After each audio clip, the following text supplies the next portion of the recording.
Sentimentos complexos, comportamentos em ação, uma dança intricada de emoção. Vamos juntos desvendar, entender as neurociências com Adriano Freitas. Você está ouvindo mais um episódio do podcast sobre neurociências, produzido em parceria com o Programa de Extensão Sustenta a Vida da Universidade Federal Fluminense. Eu sou o Adriano Freitas, pós-graduado em Neurociência Cognitiva, especialista em Neurociência Clínica, Neuropsicologia Clínica e Intervenção em Neuropediatria. Neste episódio eu falo sobre a misofonia. Na escola da vida aprendemos. Quer colaborar para que esse podcast esteja sempre no ar, sempre trazendo novidades para você, muita informação?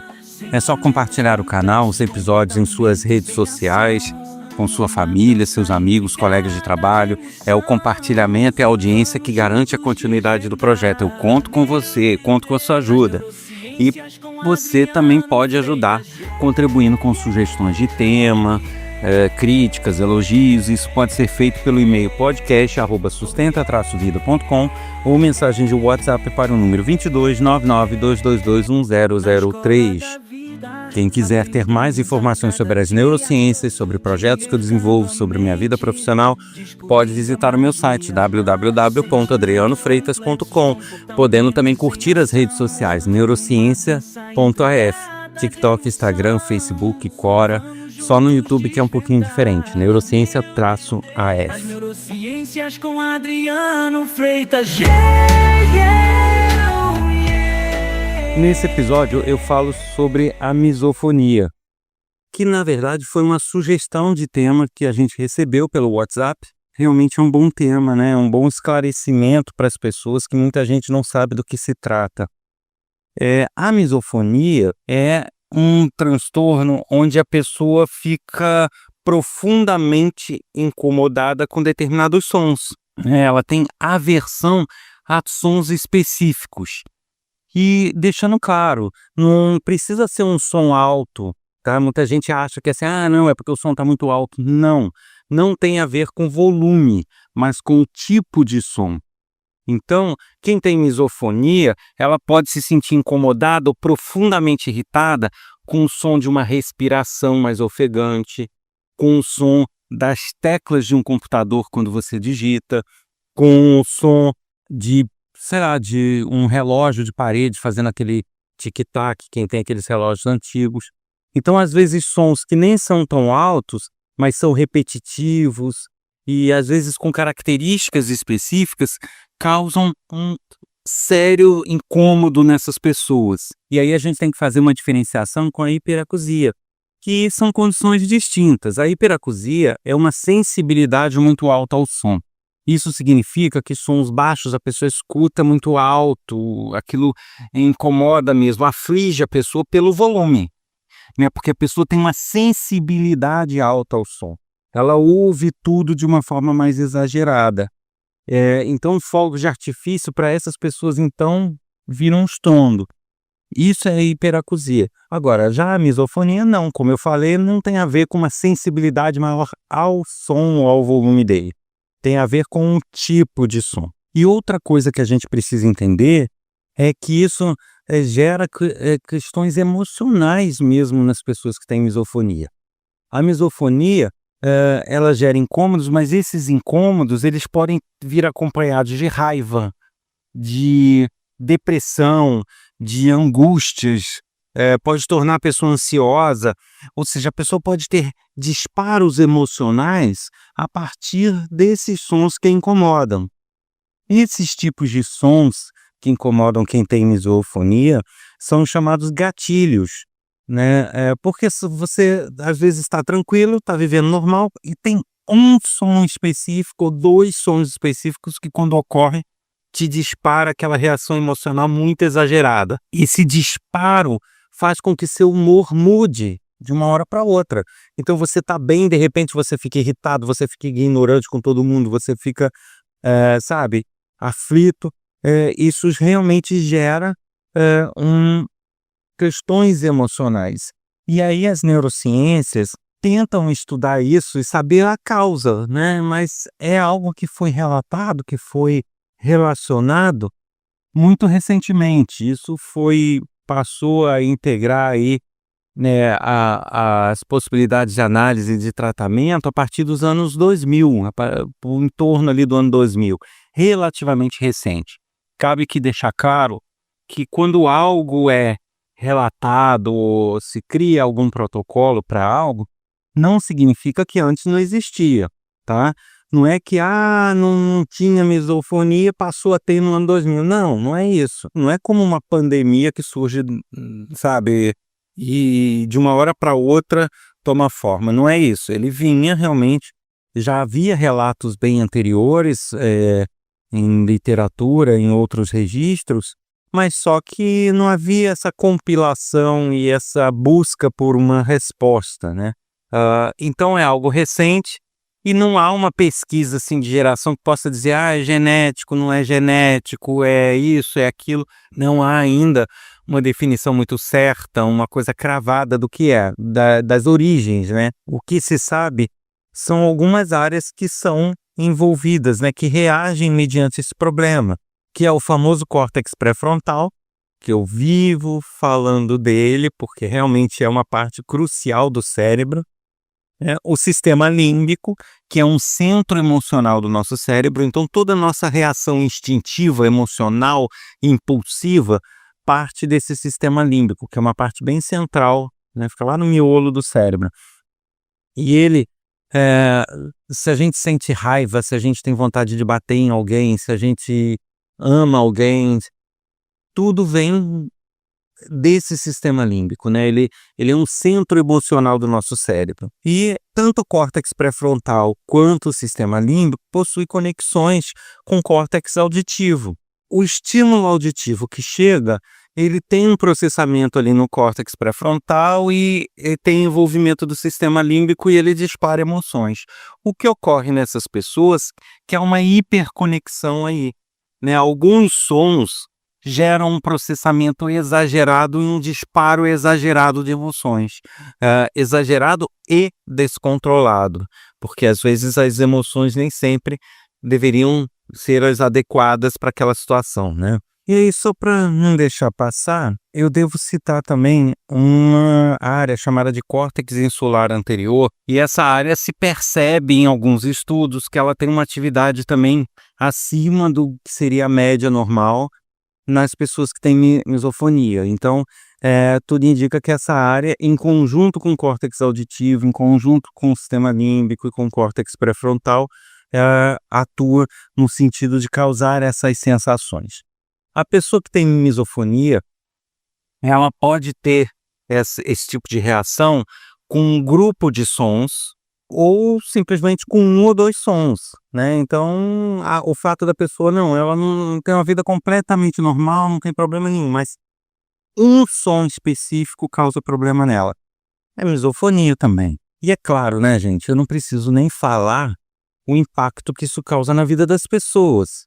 Porque você imagina, você ter uma situação onde coisas que para os outros são completamente irrelevantes te leva a um nível de estresse, de raiva, de angústia muito exagerado, né? Como que você controla isso, se é uma coisa neurobiológica, né? Um instinto que vem e que não depende da sua vontade.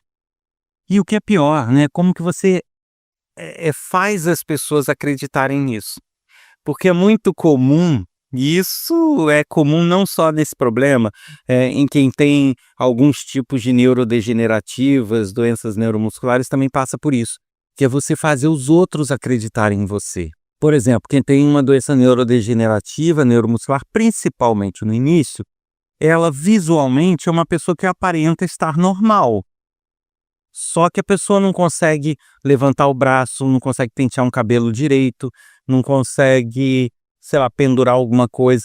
E aí as pessoas acham que a pessoa está fazendo corpo mole, que a pessoa não quer trabalhar, que a pessoa não quer fazer aquela atividade, quando na verdade ela não aguenta, né? Então você convencer os outros às vezes é complicado. Nas neuromusculares, neurodegenerativas, à medida que a doença avança, isso vai se tornando visível para as outras pessoas, porque pode haver uma diminuição em massa muscular, uma série de situações posturais. Agora, no caso da misofonia, não. A pessoa tem aquela condição e não tem nada aparente que demonstre que ela tem um problema. Então, sabe, você convencer que uma respiração ou o som de uma teclinha te causa aquilo tudo, né, você ficou irado por causa daquilo, é muito complicado, né, convencer os outros. Então esse não deixa de ser um grande problema para quem tem a misofonia. Então não preciso nem falar que isso gera impactos meio complicados na vida da pessoa, né, nos relacionamentos, nas pessoas próximas. Tem algumas pessoas que têm misofonia e que, às vezes, se confundem com aquele nervoso que você sente com alguns sons, né. Às vezes é aquilo, às vezes não, depende, também não pode generalizar. Mas você já deve ter ouvido pessoas que, por exemplo, se você passa os dedos, a unha na mesa, faz aquele barulho de coisa arranhando, a pessoa chega a se arrepiar de tão nervoso que dá nessa pessoa. Isso pode ser uma reação não exagerada que não chegue a ser classificada como misofonia, mas pode já ser um indicativo de misofonia sim, né. Então porque ele, não necessariamente ele vai causar raiva, ele pode causar nervoso, ele pode causar aflição, angústia, vários sentimentos. Então, você ter nervoso por algo, quando você escuta, às vezes o som não é alto, mas aquilo te dá uma aflição por dentro, misofonia. E aí um outro questionamento que levantam são pessoas do espectro autista, né, que reagem de forma muito forte a certos sons. Então, um questionamento que surge, é natural que surja, bom, as pessoas do espectro autista, então, possuem misofonia? A gente não é capaz ainda de afirmar isso, né. Estão em andamento vários estudos. Num primeiro, momento, parece ser uma hipersensibilidade, pura e simplesmente, né, ela é mais sensível a sons, no geral, e não a sons específicos, porém, existem alguns grupos dentro do espectro autista que se percebe um exagero maior nas reações com sons específicos e não com volume. O que pode indicar que essas pessoas, além de ter uma sensibilidade maior, ainda carregam a misofonia também, tá? Mas não é algo que dá para concluir de forma muito fechada, né? Os estudos ainda estão ocorrendo. Bom, com relação ao diagnóstico, é um desafio, não deixa de ser. Primeiro, a misofonia ainda não é classificada no DSM-5, em outros manuais diagnósticos, então não existe um protocolo muito oficial, não existe, uma classificação formal enquanto transtorno. O que, lógico, para muitos profissionais que trabalham baseados no DSM-5, por exemplo, gera uma dificuldade muito grande. Muitas vezes eles nem reconhecem a misofonia como sendo um transtorno, quando a gente sabe que é, né. Então, quem estuda neurociências sabe que realmente existem questões neurobiológicas, existe um transtorno aí. Agora, quem lida com psicologia nem sempre vai tratar a misofonia como sendo um transtorno de fato, justamente por não estar presente nesses manuais diagnósticos. Com relação às opções de terapia, as mais usadas são a terapia cognitivo-comportamental, que é utilizado para várias situações, inclusive para essa. Existem técnicas de dessensibilização, que é a pessoa ser exposta a esses sons, mas de uma forma controlada, de uma forma metodológica, para que ela aos poucos vá tolerando de forma mais eficaz, ou seja, ela vai condicionando o cérebro dela a, mesmo não ficando livre dessas reações, ela lidar bem com isso, né, ela amenizar, abrandar isso. eu já citei anteriormente também, em outros episódios, que o nosso cérebro é altamente condicionável, né? Então, há essa forte possibilidade de você educar, de você condicionar o seu cérebro a lidar de uma forma diferente com a misofonia e com as reações que ela causa. Então, isso também é uma possibilidade de tratamento, a dessensibilização. Uma outra são técnicas de relaxamento, meditação, né, também colaboram muito. Elas colaboram não para diminuir ou para evitar as reações, mas para você lidar consigo mesmo nesses momentos. E uma coisa prática do dia a dia são fones com redução de ruído, né, com aquele com cancelamento de ruído que fala, né? E você de repente colocar sons brancos, né, aqueles sons que servem de barreira para sons posteriores. Depois eu vou falar até num outro episódio de técnicas de estudo com uso de white noise, que é ruído branco e outros sons, né? Como estudar melhor com sons. Existe isso, né? As pessoas não acreditam, mas, pô, eu não consigo me concentrar com barulho. Consegue sim, e até vai ser uma grande ajuda. A gente vai ver isso num episódio futuro. Mas isso é uma possibilidade sim, você usar fones com cancelamento de ruído com ruído branco. Isso também pode auxiliar muito para essas pessoas. E aí cada um atua de uma certa forma, um para controlar as reações, outro para abrandar as reações, outro para não chegar a ter reações.